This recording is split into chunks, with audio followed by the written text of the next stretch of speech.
My hands are 78 years old, and they were trembling on the steering wheel when the rain turned the world into a wall of water I could no longer see through. I suppose I should have stayed home that Tuesday. The weather report had warned of storms rolling in from the coast, the kind that turn highways into rivers and sensible people into prisoners of their own living rooms. But 15 years of visiting Richard's grave every third Tuesday of the month had made me less sensible, perhaps, and more devoted to ritual than reason. Even at 78, even alone, even when my daughter calls from Boston with that worried tone that makes me feel like I'm the child now, the windshield wipers were losing their battle against the downpour. I could barely make out the white lines on the road, just the smeared red of taillights ahead that disappeared into the gray curtain of rain. My 2007 Honda, Richard had bought it for my 63rd birthday, back when he still remembered birthdays, began making a sound I'd never heard before. A cough, a wheeze, like an old woman clearing her throat, which I suppose was fitting. "Not now," I whispered to it, to him, to whatever god might be listening to elderly women on coastal highways. "Please, not now." But the universe has never been particularly good at listening to my prayers. The engine sputtered once, twice, then simply stopped. The power steering went heavy in my hands. I managed to guide the car onto what I hoped was the shoulder, though in this rain I could barely tell road from ravine. My hazard lights blinked weakly, like a dying heartbeat, barely visible in the storm. I sat there for a moment, hands still gripping the wheel, trying to remember the last time I'd felt this alone. It wasn't when Richard died. There had been people then. So many people. Casseroles and condolences and the strange comfort of shared grief. It wasn't even the quiet years that followed, learning to sleep in the center of the bed, to make coffee for one, to stop setting two places at the table.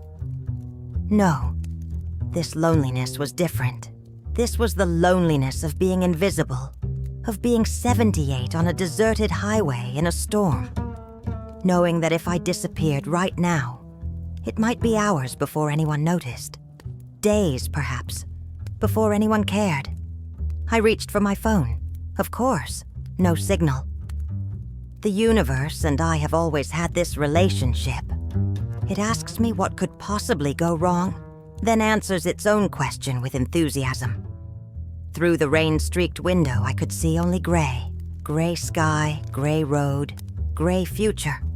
I was just beginning to consider my options, none of them good, when headlights appeared behind me, bright and sudden as a revelation. The car that pulled up behind mine was so black, it seemed to absorb what little light existed in that storm. Expensive. The kind of car that doesn't belong on this stretch of forgotten highway. The kind that has seats worth more than my monthly pension. For a moment, I thought it might just drive past. That whoever was inside would see an old woman in an old car and decide this wasn't their problem. But it stopped. The driver's door opened, and I watched through my mirror as a figure emerged into the rain. A man, young, even from this distance, even in this weather. I could tell he was young in the way bodies move, when they haven't yet learned to ache, when joints still bend without complaint, when standing in a storm is an inconvenience rather than a threat. He was wearing a suit, a beautiful suit. The kind Richard used to admire in shop windows but never buy, now being absolutely destroyed by the rain. He didn't seem to notice or care. He walked toward my car with purpose, his dark hair plastered to his forehead, and I realized with a start that I hadn't felt my heart beat this fast in years. Not from fear. Not exactly. He tapped on my window, gently, respectfully, the way you'd wake someone from a nap they didn't mean to take. I lowered it a crack, rain immediately finding its way inside. "Are you all right?" he called over the storm. His voice was younger than I'd expected, but not young enough to be careless. There was concern there, genuine and unguarded. "Car died," I said, and was surprised to hear how steady my voice sounded. "I'm fine. Just stuck." He looked at my car, then at the rain, then back at me with an expression I couldn't quite read. "I don't think you're going to get a tow truck out here for hours. Not in this weather." He paused, and I could see him considering his next words carefully. "There's a motel about 2 miles up the road. I could give you a ride if you'd like. Somewhere dry to wait out the storm." A motel? A strange man? A storm? Every news report I'd ever seen, every warning I'd ever given my daughter, every instinct that had kept me safe for 78 years was screaming at me to say no. But then I looked at his eyes, gray-blue, like the ocean before a storm, and saw something I hadn't seen in a very long time. He wasn't looking through me. He wasn't seeing an old woman, an inconvenience, a problem to be solved quickly so he could move on with his important life. He was seeing me.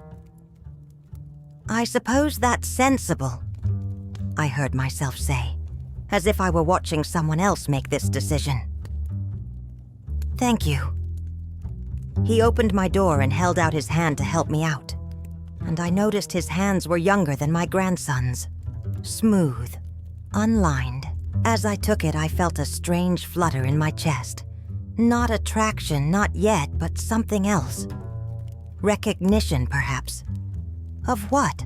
I couldn't say. The rain soaked through my coat in seconds. He guided me to his car, one hand hovering near my elbow without actually touching. Protective, but not presumptuous. The interior smelled like leather and something expensive I couldn't name. There was a laptop bag on the passenger seat, which he moved to the back without comment. "I'm Ethan," he said once we were both inside, water dripping onto seats that probably cost more than my mortgage payment. "Margaret," I replied. And for the first time in years, I didn't add widow of Richard, or mother of Claire, or any of the other qualifiers that had replaced my name. Just Margaret. He started driving, and I watched my car disappear in the side mirror, getting smaller and smaller, until it was just another shadow in the storm. I should have felt afraid. I should have been calculating exit strategies and memorizing license plates. Instead, I felt something I hadn't felt in 15 years. I felt curious about what happened next. The motel appeared out of the rain like a memory from another era. Single story, painted a faded turquoise that might have been cheerful in the 1960s, with a flickering neon sign that read, "Ocean View Inn."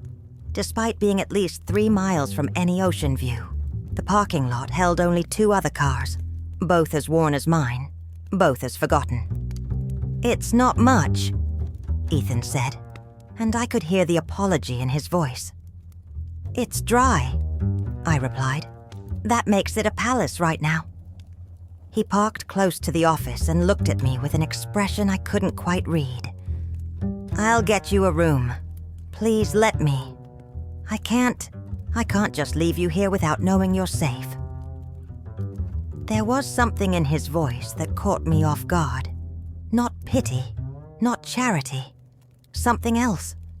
Something that sounded almost like he needed to do this. Like my being safe mattered to him in a way that went beyond good manners or basic decency. "All right," I said softly. "Thank you." He disappeared into the office, and I sat alone in his expensive car, listening to the rain drum on the roof, wondering what series of choices had led me to this moment. Wondering if Richard was watching from wherever he'd gone, shaking his head at his sensible wife sitting in a stranger's car outside a highway motel. Wondering why, for the first time in 15 years, I didn't feel like Richard's wife at all. I felt like Margaret, just Margaret, and that terrified me almost as much as it thrilled me. Room 14 smelled like decades of other people's stories. Cigarette smoke that no amount of cleaning could erase. Cheap air freshener trying its best. And something underneath it all that might have been sadness, or might have been just the scent of places where people stop when they have nowhere else to go. Ethan carried my purse, which was the only thing I'd brought from the car, and I watched him take in the room with the same careful attention he'd shown me on the highway. The floral bedspread that had probably been installed sometime during the Reagan administration. The painting of a sunset that had never existed anywhere but in some factory in China. The small table with 2 chairs that looked like they'd been borrowed from a 1970s kitchen. "I'm sorry," he said again, and this time I heard something else in his voice. Embarrassment, maybe. As if my opinion of this room somehow mattered to him. "I've stayed in worse," I lied, because the truth was, I hadn't stayed in any motel in over 20 years, and never one quite this forgotten by time. But there was something about his concern that made me want to comfort him. This stranger who had rescued me from a storm. He set my purse down on the table and turned to face me. And for a moment, we both just stood there, dripping on the worn carpet. 2 people who had no business being in this room together. The rain hammered against the window like it was trying to break in, or maybe like it was trying to tell us something. "I should go," he said, but he didn't move toward the door. "You should," I agreed, but I heard myself add, "The storm is getting worse, though." It was true. Through the thin curtains, I could see the rain had intensified. The kind of rain that makes driving dangerous, even for young men in expensive cars, with good reflexes and everything to live for. He glanced at the window, then back at me, and I saw him wrestling with something. Propriety, probably. The optics of a young man staying in a motel room with a woman old enough to be his grandmother.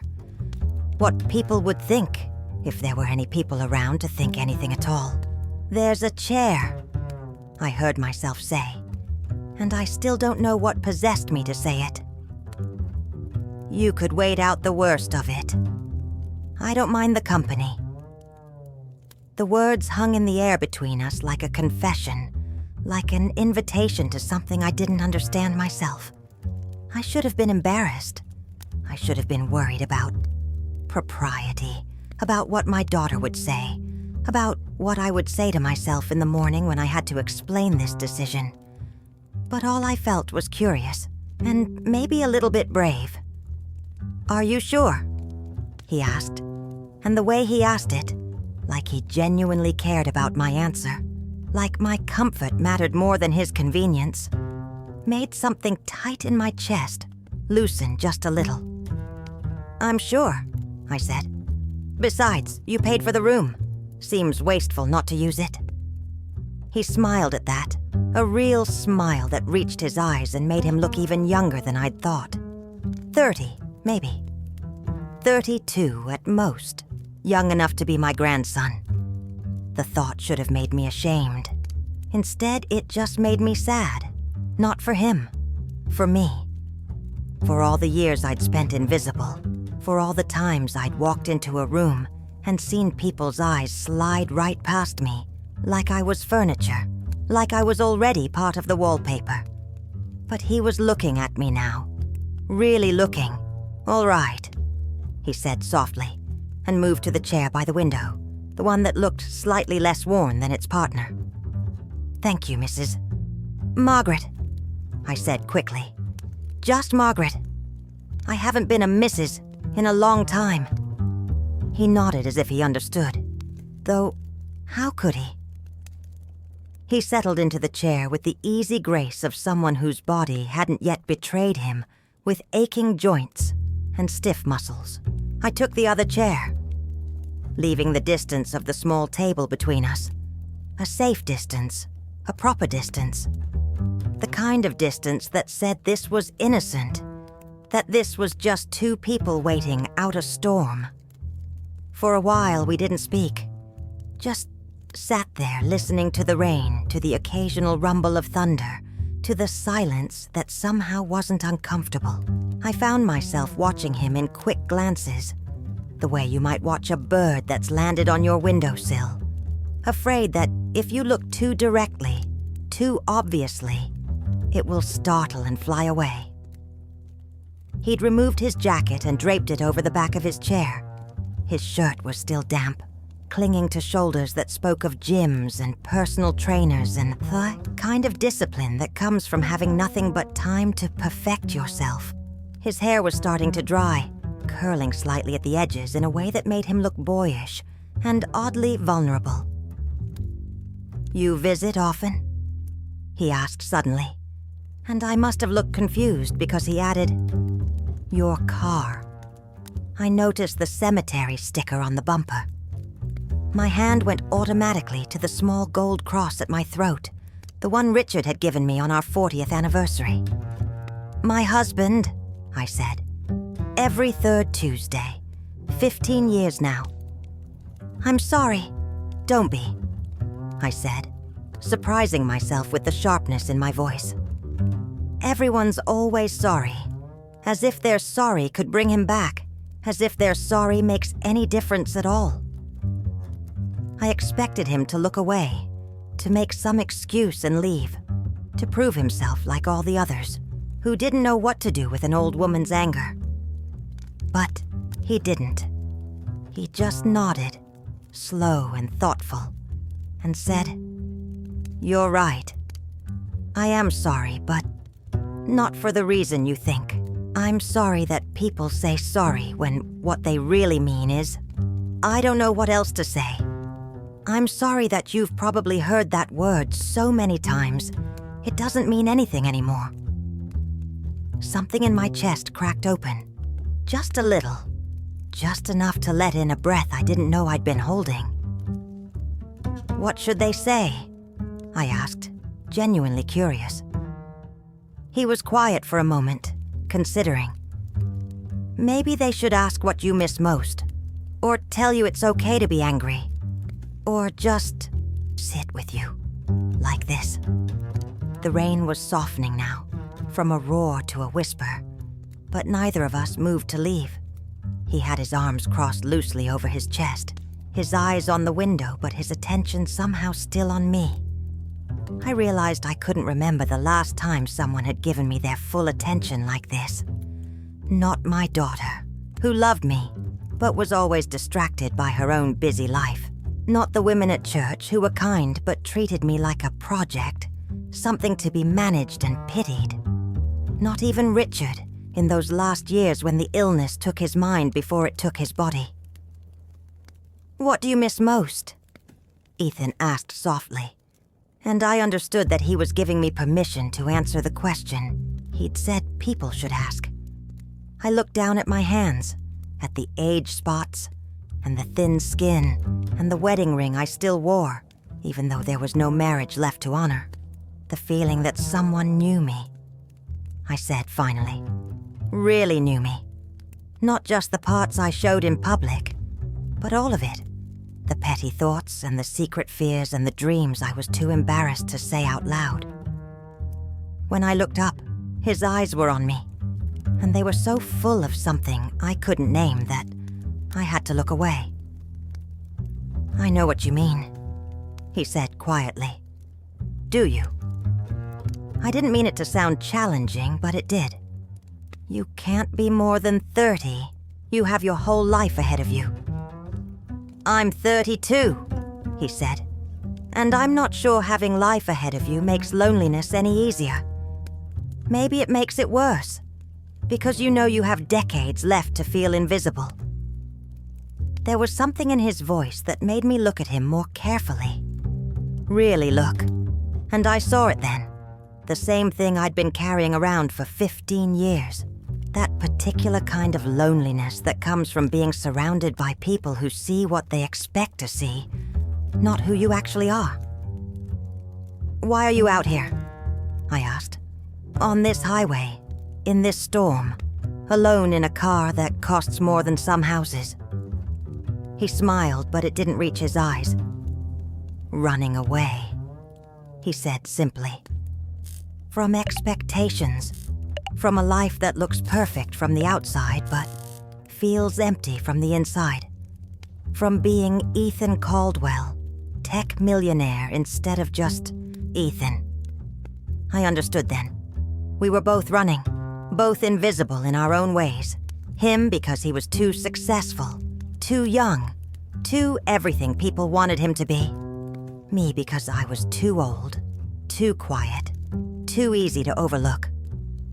Just Ethan, I repeated. I like that better. Just Margaret, he said.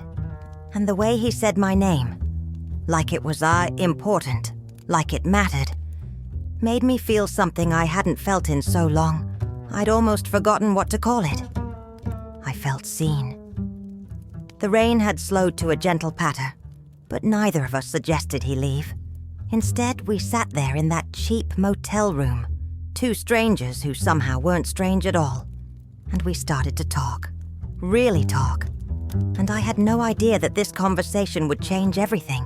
We talked until the rain stopped completely, and then we kept talking.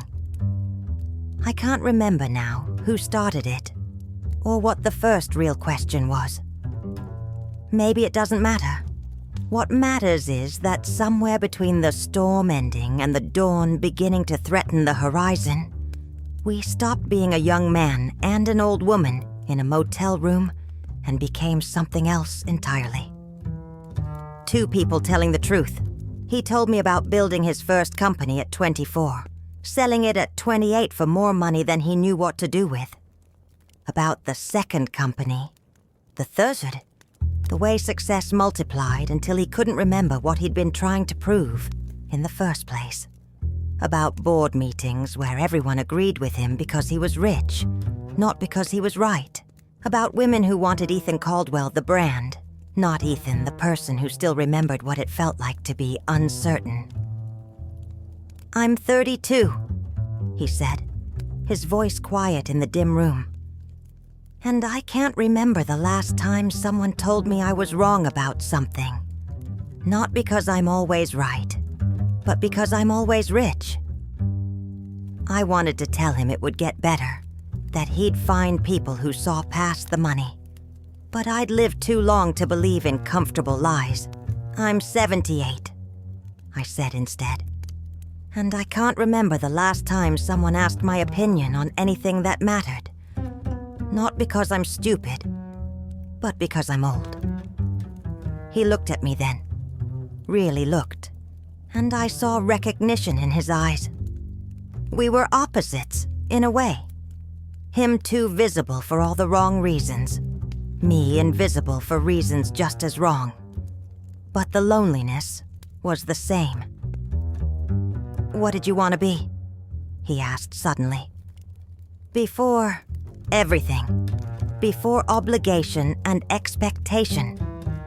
What did you dream about?" No one had asked me that in 50 years. Maybe longer.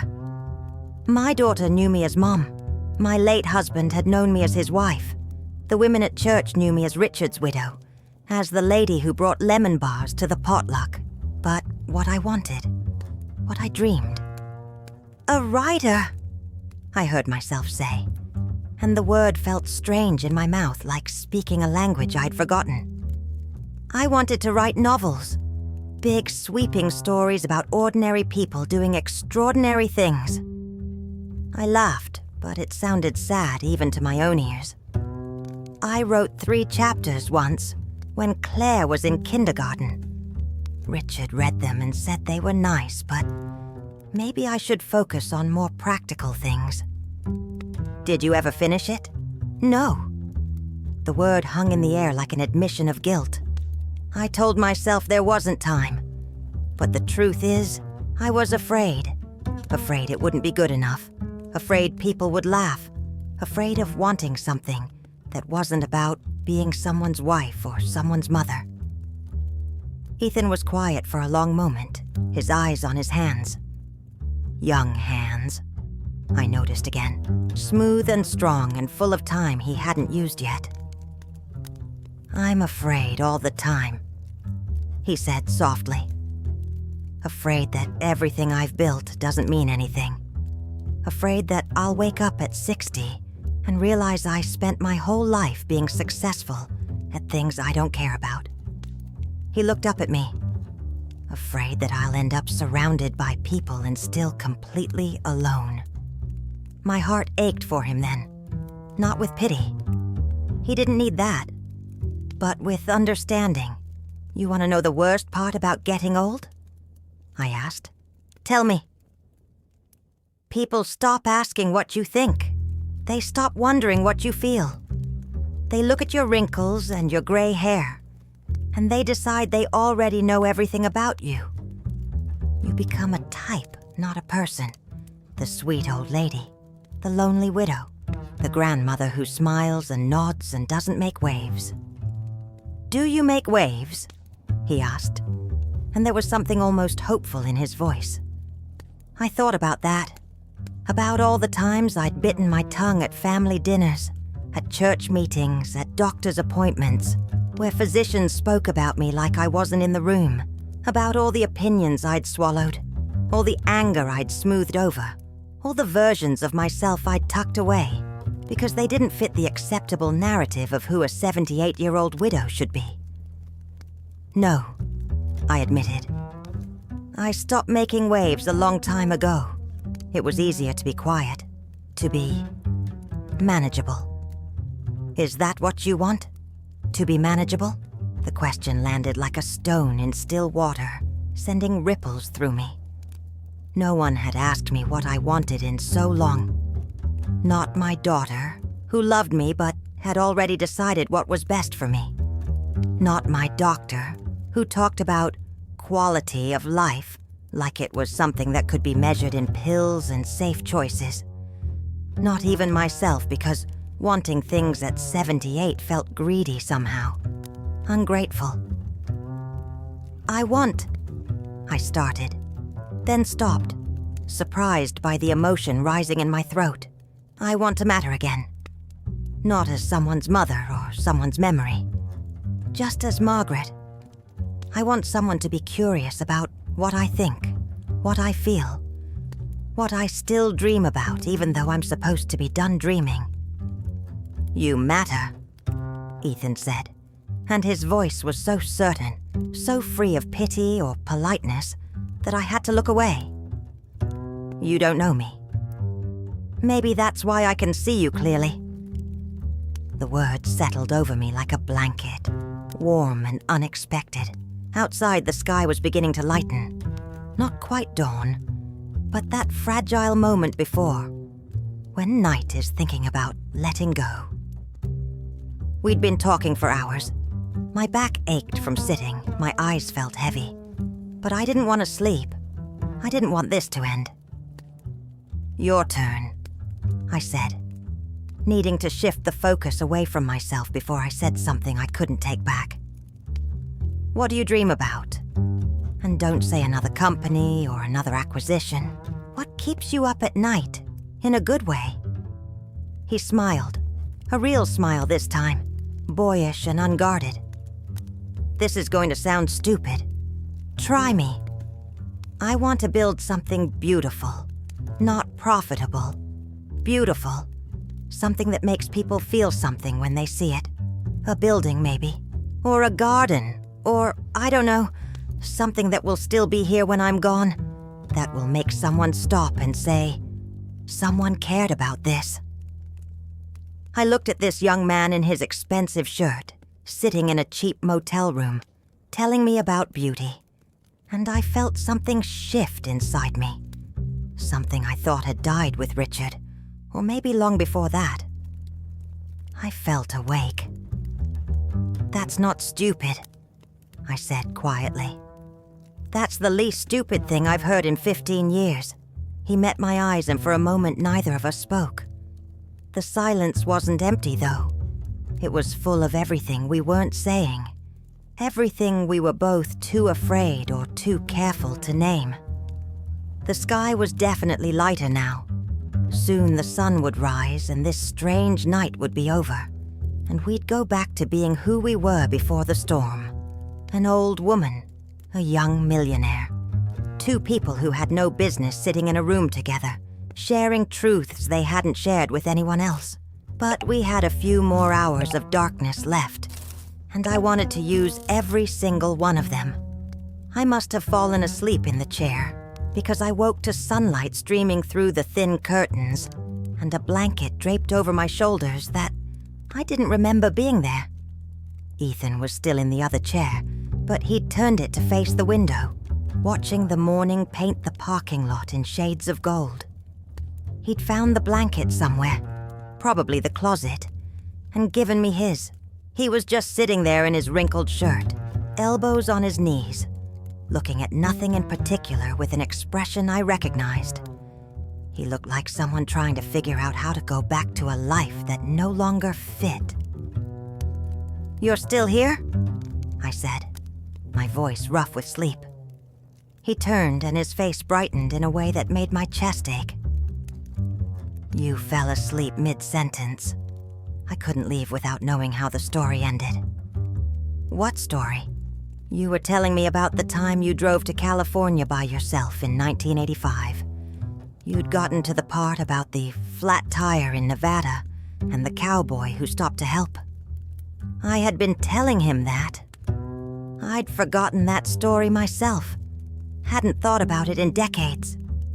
But there in that room, at 3 a.m, talking to this stranger who somehow wasn't strange at all, it had come pouring out. That trip, that moment of freedom. The woman I'd been before, I'd learned to be smaller. He taught me how to change a tire. I finished quietly. Then bought me coffee at a truck stop and told me I reminded him of his daughter. I never told Richard about that trip. He thought I'd gone to visit my sister. "Why didn't you tell him?" It was such a simple question, but the answer was complicated. Because he would have worried. Or worse, he would have been hurt that I wanted to go somewhere without him.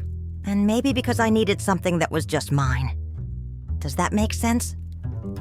"Perfect sense," Ethan said. He stood, stretching, and I heard his back crack. Even young bodies complain sometimes. "I should get you home, and I need to arrange a tow for your car." Reality crashed back in with those words. Home. My empty house with Richard's reading chair still in the corner, and Claire's high school photos on the mantel. My predictable life of Tuesdays at the cemetery and Thursdays at church, and the slow, quiet march toward irrelevance. "Yes," I said, but the word felt like a betrayal. "You should." He drove me home in silence, but it wasn't the comfortable silence of the night before. This was the silence of two people trying to figure out how to say goodbye to something that had never quite been hello. My house looked smaller than I remembered, more tired. The garden needed weeding. The paint was peeling near the mailbox. When had I stopped noticing these things? Ethan pulled into the driveway and turned off the engine, but neither of us moved to get out. The morning was bright and merciless, showing everything clearly. The age difference, the impossibility, the 1,000 reasons why last night should be forgotten, like a dream. "Thank you," I said finally, "for the rescue, for the room, for everything. Margaret." He said my name like it was important, like it meant something. "Can I ask you something?" "Of course." "Last night when you talked about wanting to matter again, about wanting to be seen, did you mean it?" My hand was on the door handle, ready to escape into the safety of my house, my routine, my invisible life. But his question stopped me. "Yes," I whispered. "I meant it." "Then let me see you again." The words hung in the air between us, impossible and dangerous and more tempting than anything had been in 15 years. "Ethan, I'm 78 years old." "I know."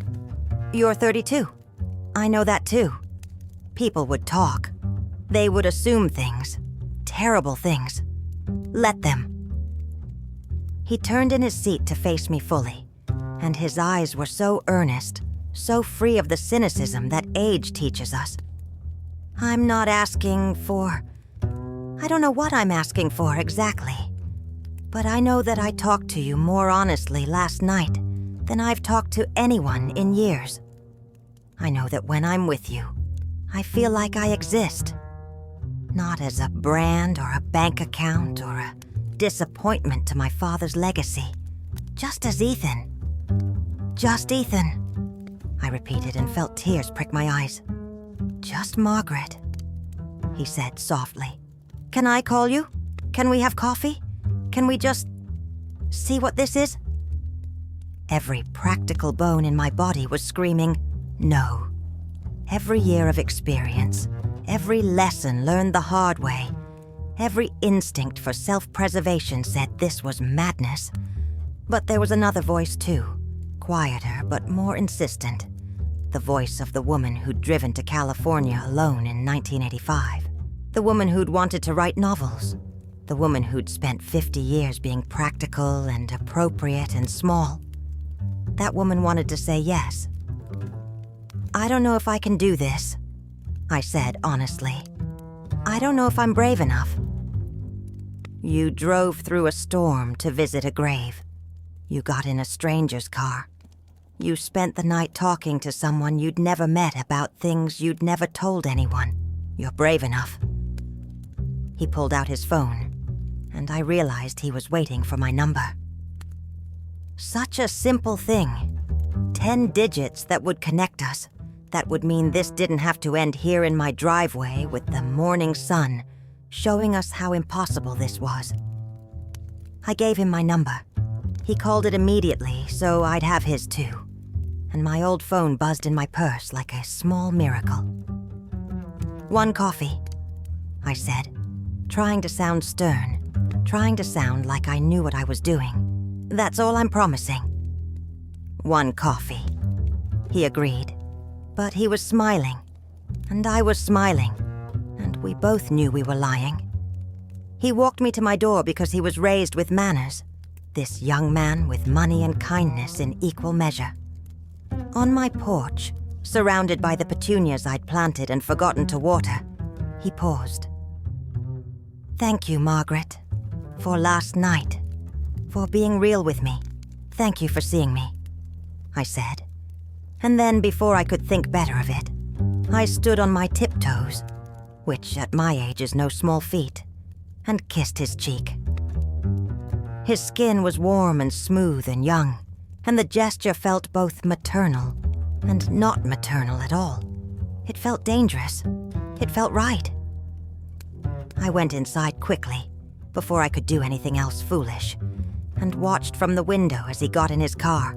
He sat there for a moment, hand on his cheek where I'd kissed him, looking at my house like he was trying to memorize it. Then he drove away, and I was alone again in my quiet house with my quiet life. But my phone was in my pocket, heavy with possibility. And 3 days later, when it buzzed with a message, "Coffee this week? I stared at it for a full 5 minutes, my heart racing like I was 16 instead of 78. Then I typed back, Thursday 2 p.m., the cafe on Maple Street, and pressed send before I could change my mind. I had no idea what I was doing, but for the first time in 15 years, I was doing something. Thursday came too slowly and too quickly at the same time. I changed my outfit 3 times, which was ridiculous at my age. What did it matter if I wore the blue cardigan or the gray one? What difference did lipstick make when your face had already been lived in for 78 years? But I put on the lipstick anyway, the one Claire had given me last Christmas, still mostly unused in the bathroom drawer. Dusty Rose, the label said, which seemed appropriate for a woman who was definitely dusty, and possibly still a rose, though a well-worn one. The cafe on Maple Street was the kind of place where college students came to study, and mothers met for book club, and retirees like me became part of the furniture. I'd been there 100 times before, always alone, always with a paperback I wasn't really reading. No one ever noticed me. But when I walked in that Thursday at 1:58 p.m., people noticed. Because Ethan was already there. He stood when he saw me. Actually, stood. Like we were in some old movie where men had manners and women wore hats. And suddenly, every eye in the cafe was on us. On him, really. Young, handsome, expensive suit, in a place where people wore jeans and university sweatshirts. And then on me, trying to understand what connection could possibly exist between this man and this elderly woman approaching him. I saw the calculations happening in real time. Grandmother and grandson? No, the body language was wrong. Lawyer and client? Possible, but unlikely in a cafe. And then, on a few faces, I saw the worst assumption of all. The one that made my cheeks burn and my steps falter. Gold digger, rich young man, and old woman. Money for companionship. That's what they were thinking. Margaret, Ethan said, and the warmth in his voice cut through my spiraling thoughts. You look lovely. No one had called me lovely in so long that the word almost didn't register. I sat down quickly, before my knees could give out, before I could turn around and run. You didn't have to stand, I murmured. People are staring. Let them stare, he said easily, as if the opinions of strangers had never bothered him. Maybe they hadn't. Maybe when you're rich and young and handsome, you stop caring what people think because they'll think what they want anyway. But I wasn't rich or young or handsome. I was just old, and I cared very much. He'd already ordered 2 coffees, 1 black with sugar. How did he know? And something that looked like a very expensive pastry cut in half to share. The gesture was so thoughtful, so presumptuous of a future where we shared things, that I didn't know whether to be touched or terrified. How have you been? He asked, and I could tell he really wanted to know. His phone was face down on the table, ignored. His attention was entirely on me. Nervous, I admitted, because we'd started with honesty, and I didn't know how to go back to politeness. I almost didn't come. Why did you? Because... I looked down at my coffee, watching the steam rise and disappear. Because I couldn't stop thinking about that night, about being seen, about mattering. I forced myself to look at him. About you. Something flickered across his face. Pleasure, maybe, or relief. I couldn't stop thinking about you either. I tried to focus on work, on the 100 things that usually consume me. But all I could think about was what you said about waves, about being manageable. Ethan, you asked me what I dream about. He continued, leaning forward slightly. I've been thinking about that, and I realized I dream about being around people who are real, who say what they mean and feel what they feel, and don't perform for me. He paused. You're the most real person I've met in years. My throat was tight. Around us, I could hear the cafe continuing. Coffee grinding, conversations overlapping, spoons clinking against ceramic. Normal life happening, while mine tilted off its axis. I'm 78, I said again, like a mantra, like a warning label. What could you possibly want from me? Conversation, he said simply. Honesty. The way you look at the world, your stories.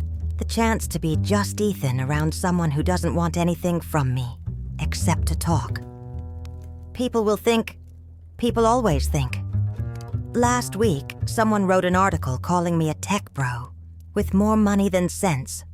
Last month, a woman I dated for 3 weeks sold our text messages to a gossip site. People are going to think what they think no matter what I do. He reached across the table, stopping just short of touching my hand. But I care what you think. I looked at his hand, so close to mine.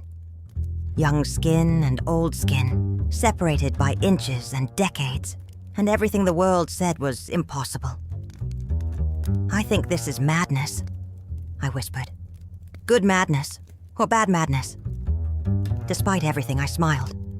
I don't know yet. We talked for 2 hours. About everything and nothing.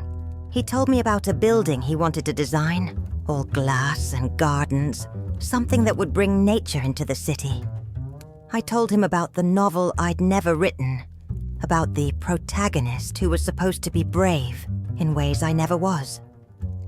Write it now, he said, as if it were that simple. I'm 78. You keep saying that like it's a reason to stop living instead of a reason to start. The words landed like a slap, but the kind that wakes you up instead of hurting you. What if it's terrible? I asked. What if I write it, and it's awful, and I wasted all this time? What if you don't write it, and you waste the time wondering? A college student at the next table was watching us openly now, not even pretending to study. A mother with a toddler kept glancing over, her expression somewhere between confused and disapproving. The barista, a girl young enough to be my great-granddaughter, was whispering to her co-worker. I should have felt ashamed. I should have made an excuse and left. Should have protected what remained of my dignity. But Ethan was looking at me like I was the only person in the room. Like my answer mattered. Like I mattered. Okay, I heard myself say. Okay, what? Okay, I'll think about the novel. And okay to this, whatever this is, one day at a time. His smile was sunrise bright, unguarded in a way that made him look even younger. One day at a time, he agreed. When we finally left the cafe, he walked me to my car like he had all the time in the world. In the parking lot, away from watching eyes, he said, "Can I see you again? Next week?" "Yes," I said, and this time I didn't hesitate. He hugged me goodbye, a real hug, warm and brief and proper, and I felt the difference in our heights, in our ages, in everything the world said made this wrong. But I also felt seen. I drove home in a daze, my mind spinning. When I pulled into my driveway, my neighbor, Mrs. Patterson, was checking her mail. She waved, like always, then did a double take. "Margaret, are you wearing lipstick?" "Yes," I said, touching my lips self-consciously. Dusty rose. Still there. "You look nice. Special occasion?" "Just coffee with a friend." But as I walked into my house, I knew the truth. There was nothing just about it at all. We met 3 more times over the next 2 weeks. A walk along the waterfront, lunch at a small Italian restaurant 2 towns over where no one knew either of us. Another coffee, this time at a bookstore, where he bought me a leather journal and said, "For the novel." Each time I told myself it would be the last. Each time I agreed to see him again. And each time the space between us felt smaller. Not physically. He was always respectful, always careful. But emotionally, the kind of closeness that comes from being truly known. He told me about his father, who'd built an empire and expected his son to expand it. About the weight of legacy and the loneliness of success. About feeling like a disappointment even while exceeding every measurable expectation. I told him about Richard, really told him. Not the sanitized version I gave to Claire or the church ladies. I told him about the good years and the hard years. About loving someone who slowly stopped recognizing you. About the guilt that came with feeling relieved when it was finally over. "Does that make me terrible?" I asked one afternoon, sitting on a bench overlooking the marina. "It makes you human," he said.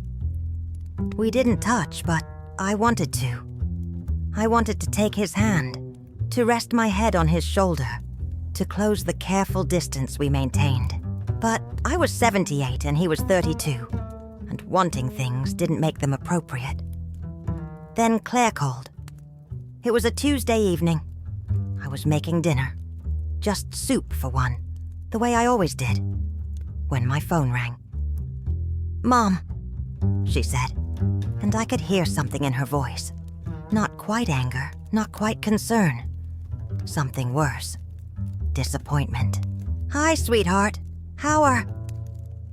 "Who is Ethan Caldwell?" My spoon clattered into the pot. "How do you know that name?" "Jennifer Morrison. You know, from church? Her daughter saw you at that cafe on Maple Street. With a man. A young man. She thought maybe you were being scammed, so she looked him up and..." "Mom, he's 32 years old." The air went out of my lungs. I sat down at the kitchen table, the one where Richard and I had shared 30,000 meals, and tried to find words. "He's a friend," I said finally. "A friend." Claire's voice was flat. "Mom, people are talking. Mrs. Patterson mentioned you've been dressing up lately. And now this? What are you thinking?" "I'm thinking I'm having coffee with someone who treats me like I have something interesting to say." "He's 32. I'm aware of his age, Claire. He's aware of mine. We're both adults." "Mom." Her voice softened, but somehow that was worse. "I know you're lonely. I know it's been hard since Dad died. But this looks bad. People will think that I'm a foolish old woman being taken advantage of?" Silence, which was answer enough. "What do you want from me, Claire?" "I want you to be safe. I want you to be happy. I want you to not be the subject of gossip at church." "In that order?" The words came out sharper than I intended. "That's not fair, isn't it? You want me to be happy as long as that happiness looks appropriate. As long as it doesn't embarrass you or make people talk or challenge their ideas about what a woman my age should be doing. You're 78 years old." Everyone keeps reminding me, as if I might forget. Another silence, longer this time. I could hear her breathing, could imagine her in her pristine Boston kitchen, trying to understand how her predictable mother had become this stranger. "What do you want me to say, Mom? That it's fine? That it's normal for a woman your age to be spending time with a man young enough to be your grandson? Because I can't say that. I love you, but I can't support this." The words hit like stones. I love you, but... "I'm not asking for your support," I said quietly. "I'm not asking for your permission. I'm just... living. For the first time in years, I'm actually living. With a 32-year-old millionaire. Mom, can't you see how this looks?" "I see exactly how it looks. But maybe, just maybe, it isn't about how it looks. Maybe it's about how it feels. And how does it feel?" I looked around my kitchen, at Richard's chair, at the calendar still showing last month because I'd forgotten to turn it, at the window where I'd watched the world go by while I stayed safe and small and invisible. It feels like I matter again. Claire was crying now. I could hear it in her breathing. "You've always mattered. To me, to your grandchildren. We love you." "I know you do, sweetheart. But love and seeing aren't always the same thing." When we hung up, no resolution, just exhaustion, I sat at that table for a long time. The soup had gone cold. Outside it was getting dark. My phone buzzed. A text from Ethan. "Thinking about our conversation about courage. You're the bravest person I know. E." He didn't know about Claire's call. Didn't know that my daughter thought I was being foolish. That people were talking. that the small life I'd built was crumbling under the weight of what other people thought. I typed back, "Can we talk?" The phone rang immediately. "What's wrong?" he asked, and I could hear genuine concern in his voice. So I told him about Claire, about the church ladies, about being seen not as a woman finding connection, but as an object of pity or scandal. "I'm sorry," he said when I finished. "I never wanted to make your life harder." "You didn't make it harder. You made it bigger. But maybe," I took a shaky breath, "maybe bigger isn't what I'm supposed to want at my age. Margaret, I have a daughter who's ashamed of me, neighbors who are gossiping, and probably a whole church congregation who thinks I've lost my mind." The words tumbled out, all the fear I'd been holding back. "What am I doing, Ethan? What are we doing?" He was quiet for a long moment. I could hear traffic in the background. He was driving somewhere, living his young life with its infinite possibilities. "We're being honest," he said finally. "We're being real. We're refusing to disappear just because other people are uncomfortable with us existing." He paused. "But Margaret, I need to ask you something. And I need you to tell me the truth." "Okay. Do you want to stop? Because if this is hurting you more than it's helping, if the cost is too high, I'll understand. I'll hate it, but I'll understand." My hand was shaking. The journal he'd given me was on the counter, still empty. Dusty rose lipstick in the bathroom drawer. My life suspended between who I'd been and who I might still become. "I don't know," I whispered. "I don't know what I want anymore." "That's okay," he said gently. "You don't have to know right now. Think about it. Take all the time you need." But time was exactly what I didn't have. Not at 78. Not when every day felt like a countdown. "Ethan, can I ask you something?" "Why me? Really? With all the women you could choose. Young, beautiful women who wouldn't come with complications and gossip and judgment. Why me?" His answer came without hesitation. "Because when I'm with you, I'm not choosing. I'm just being. You don't want anything from me except honest conversation. You don't see Ethan Caldwell, the brand. You see me." He paused. "And maybe because you understand what it's like to be invisible, so you know what a gift it is to really see someone." I was crying now, quiet tears that I didn't bother wiping away. "I'm scared," I admitted. "Me too," he said. "Being seen is terrifying. When we hung up, I sat in my dark kitchen for a long time, thinking about courage and scandal, and the difference between living and just existing. Then I picked up the leather journal and wrote the first sentence of the novel I'd been carrying inside me for 50 years.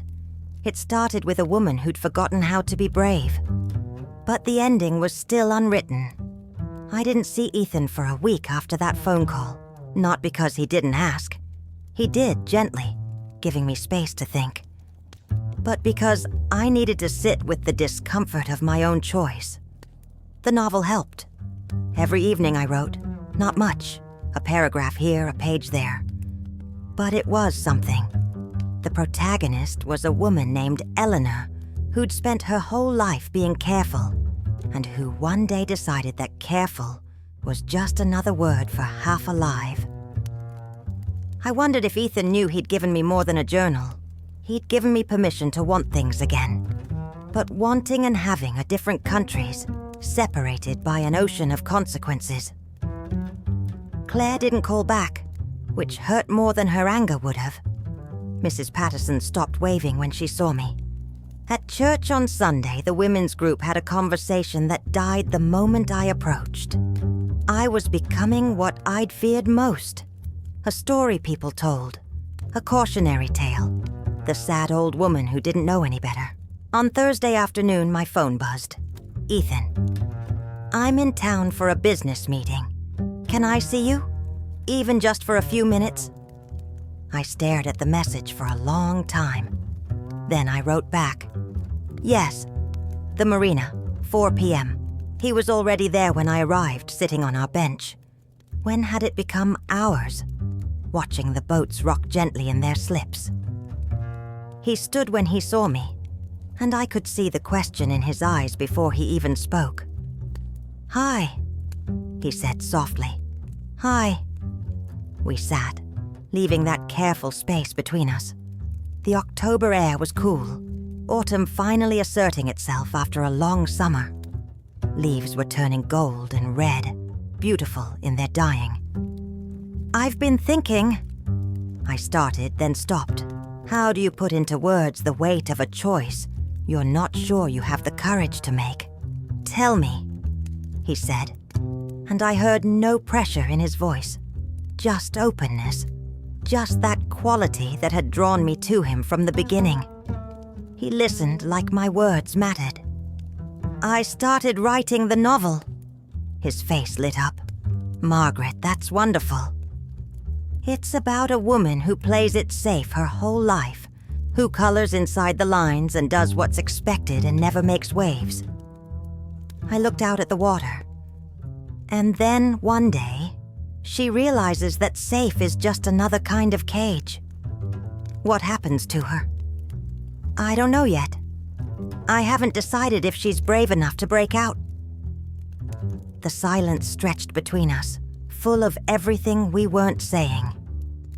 "Claire won't speak to me," I said finally.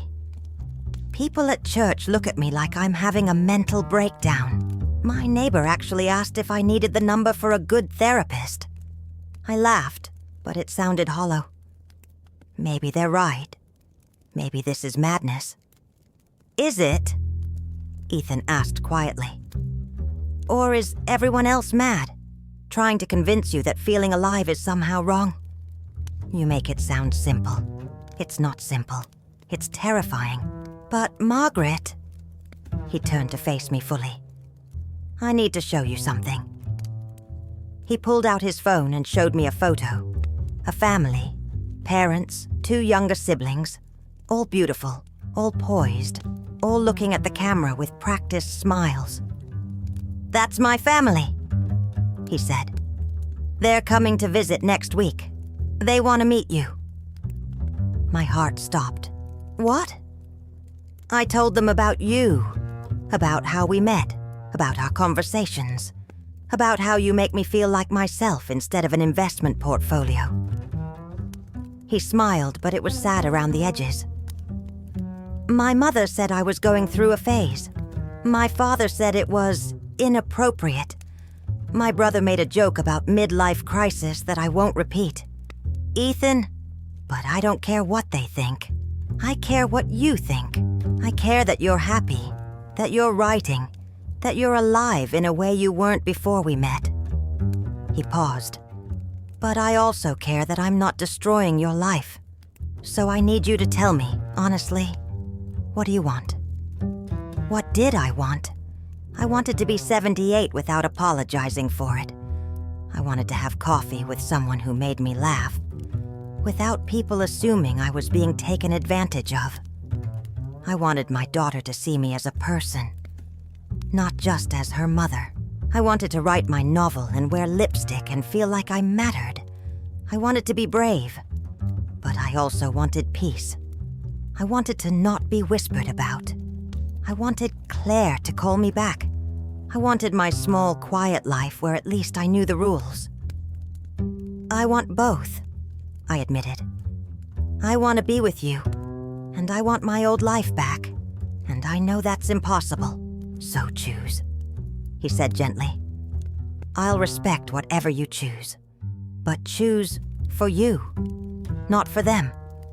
I looked at this young man who had somehow become so important to me in such a short time, who had seen me when I was invisible, who had asked what I wanted when everyone else was telling me what I should do. "I need time," I whispered. "Of course." He stood to leave, and panic fluttered in my chest. Ethan, wait. He turned back, hope and resignation warring on his face. Thank you, I said, for everything. For seeing me. For making me feel alive again. For the journal and the conversations. And for being patient with a foolish old woman who doesn't know her own mind. You're not foolish, he said firmly. You're careful. There's a difference. And maybe you've earned the right to be careful after 78 years of putting everyone else first. After he left, I sat on that bench for a long time, watching the sun sink lower, painting the water in shades of fire and gold. When I got home, I made tea and sat at the kitchen table with the leather journal open in front of me. I wrote for 3 hours straight, and when I finally stopped, Eleanor had made her choice. She'd chosen herself, but I still wasn't sure if I was brave enough to do the same. That night, I started writing a letter to Ethan, not in the journal, on real paper with my shaky handwriting that age had made uncertain. I wrote draft after draft, each one slightly different, each one trying to capture what I felt but couldn't quite say. Some versions were goodbyes, clean, definitive, protecting us both from more pain. Some versions were promises, hope wrapped in uncertainty, but hope nonetheless. I didn't know which one I would send. But as I wrote the final draft, the one I sealed in an envelope with hands that trembled, I realized something. For the first time in 15 years, maybe longer, I was making a choice that was entirely mine. Not what Richard would have wanted, not what Claire needed, not what the church ladies expected, just what Margaret wanted. And that, in itself, was a kind of freedom I'd forgotten existed. The envelope sat on my counter all night, addressed but not yet delivered. In the morning, I would decide. In the morning, I would know if I was brave enough to be Eleanor, or if I would spend the rest of my life wondering what might have been. I delivered the letter on a Friday morning. Not to Ethan directly. That felt too final, too confrontational for what I needed to say. Instead, I drove to the hotel where he was staying, the sleek downtown tower where people like him belonged, and left it at the front desk with instructions to place it in his mailbox. The woman behind the counter took it without question, without judgment, and I wondered if she knew, if she could tell just by looking at me that this envelope contained the kind of decision that changes everything. Then I drove home, and I waited. He called 3 hours later. I was in the garden, finally weeding the petunias, finally noticing the small beauties I'd neglected. When the phone rang, I almost didn't answer. Almost let it go to voicemail. Let the choice I'd made stand without having to explain it. But I'd started this with courage. I needed to finish it the same way. I got your letter, he said, and I couldn't read his voice. And I need to see you, please, one more time. Ethan, please, Margaret. So I said yes, because even now, even after everything, I couldn't deny him. I couldn't deny myself. We met at the marina again, on the bench that had become our confessional, our sanctuary, our in-between place. The October afternoon was perfect. Golden light, cool breeze, the kind of day that makes you believe in second chances. He was holding my letter, the envelope worn from being opened and read and opened again. I've read this 10 times, he said when I sat down, and I still don't know if you're saying goodbye or hello. I'm saying both, I admitted, and neither. He looked at me then, really looked, and I saw my own fear reflected in his eyes. Read it to me, I said. I want to hear it in your voice. He unfolded the paper, and in the fading afternoon light, he read the words I'd written in the dark hours of the night. Dear Ethan, by the time you read this, you'll know that I'm not brave enough for what you're offering. Not because I don't want it. God, I want it more than I've wanted anything in years. But because I've learned something about myself these past few weeks. I'm 78 years old, and I have, if I'm lucky, maybe 10 good years left. Maybe less, maybe only 5 or 3. Or tomorrow could be my last day, and I'd never know it was coming. You gave me something I thought I'd lost forever. You made me feel seen. You reminded me that I have thoughts worth sharing, dreams worth pursuing, a story worth telling. You didn't look at me and see an old woman who should be grateful for whatever scraps of attention she gets. You saw Margaret, just Margaret. And that gift, that beautiful, terrifying gift, changed me. But here's what I realized while writing my novel. While creating a character brave enough to do what I couldn't. I don't need you to keep seeing me. I need to see myself. The world is going to judge us no matter what we do. My daughter might never understand. The church ladies will always whisper. Your family will always question. And yes, some people will always assume the worst. That you're being foolish, that I'm being opportunistic, that this can't possibly be real because we don't fit their narrative. But none of that matters if I don't believe I'm worth being seen. His voice cracked slightly, but he kept reading. So I'm not saying goodbye to you. I'm saying goodbye to the woman who apologizes for taking up space, who shrinks herself to make others comfortable, who believes that wanting anything at 78 is somehow greedy or inappropriate or wrong. I'm saying goodbye to the invisible life I've been living. And I'm saying hello to whatever comes next, even if it scares me. Especially if it scares me. I don't know what that looks like for us. Maybe it's coffee once a week. Maybe it's phone calls and long conversations, and you teaching me about the world you inhabit, while I teach you about the one I've lived in. Maybe it's me finishing my novel while you build your beautiful buildings, and both of us being brave enough to exist loudly instead of quietly. I'm not asking you to wait for me, or to fight for me, or to fix this. I'm just asking you to keep being the person who reminded me that I still have stories to tell. Thank you for the storm. Thank you for room 14. Thank you for seeing me when I'd forgotten how to see myself. With more gratitude than you'll ever know, Margaret P.S., the protagonist in my novel. I decided she breaks out of the cage. She's terrified, and people judge her. And her family doesn't understand. But she does it anyway, because she realizes that living scared is still living, and living to please others is just dying slowly. I'm trying to be as brave as Eleanor. When he finished, there were tears on his cheeks. On mine too. You're not saying goodbye, he said slowly, testing the words. No. You're saying yes to yourself. Yes. And to us? To whatever this is? I looked at him. 32 years old, beautiful and successful, and so full of time he hadn't used yet. And I looked at myself. 78, running out of time, finally ready to use what was left. I'm saying yes to being honest, I said. To being seen. To not apologizing for wanting things. And if that includes you, if you're still willing to have coffee with a stubborn old woman who writes novels and makes waves and sometimes wears lipstick called Dusty Rose, then yes, I'm saying yes to us too. He laughed, a sound of pure relief and joy. Dusty Rose. Don't mock my lipstick choices. I wouldn't dare. He reached for my hand then, and I let him take it.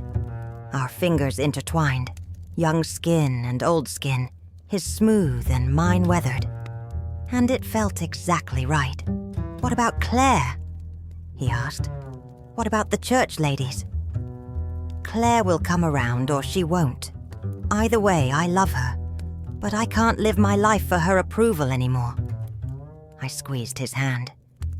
And the church ladies can gossip all they want. I've decided to give them something worth talking about. Your family wants to meet me, he reminded me. Next week. And my daughter probably never wants to meet you. So we'll navigate that together, one awkward introduction at a time. We sat there as the sun set, hands clasped, watching the boats and the water and the sky turn colors that only exist in that perfect hour between day and night. I'm still scared, I admitted. Good, he said. So am I. But I think being scared means we're doing something that matters. When I drove home that night, the letter delivered and my choice made, I felt lighter than I had in years. The house was still empty when I walked in. Richard's chair was still in the corner. The calendar still needed turning. But I wasn't the same woman who'd driven through a storm all those weeks ago. I made myself dinner. Real dinner, not just soup. And opened my journal. I wrote the final chapter of Eleanor's story. The one where she walks into the unknown with her head high and her heart open. Knowing that judgment will come, but choosing courage anyway. Then I started a new page. A new story. One I didn't know the ending to yet. My phone buzzed. Ethan. Thank you for being brave enough for both of us. See you Sunday? Me. See you Sunday. Just Margaret. Him. Just Ethan. It was enough. More than enough. Because here's what I learned in room 14, in a storm I hadn't asked for, and a connection I hadn't expected. Being seen isn't about being perfect or young or appropriate. It's about being real. And real is messy and complicated and sometimes scandalous, but it's also alive. At 78 years old, I'd finally learned how to live. Not for my daughter, not for the church ladies, not for the memory of a man who'd loved me but never quite seen me. For myself. And every time it rains now, hard, furious rain that turns the world gray and uncertain, I don't hide inside and wait for it to pass. I remember that storms bring unexpected gifts. I remember that sometimes the best things in life happen when your car breaks down on a deserted highway and a stranger stops to help. I remember that being 78 doesn't mean I'm finished. It just means I know exactly how precious the time I have left really is. And I refuse to waste another minute of it being invisible. I refuse to waste another minute being small. I refuse to waste another minute forgetting that once, on a rainy night in October, someone looked at me and saw Margaret. Just Margaret. And that was more than enough.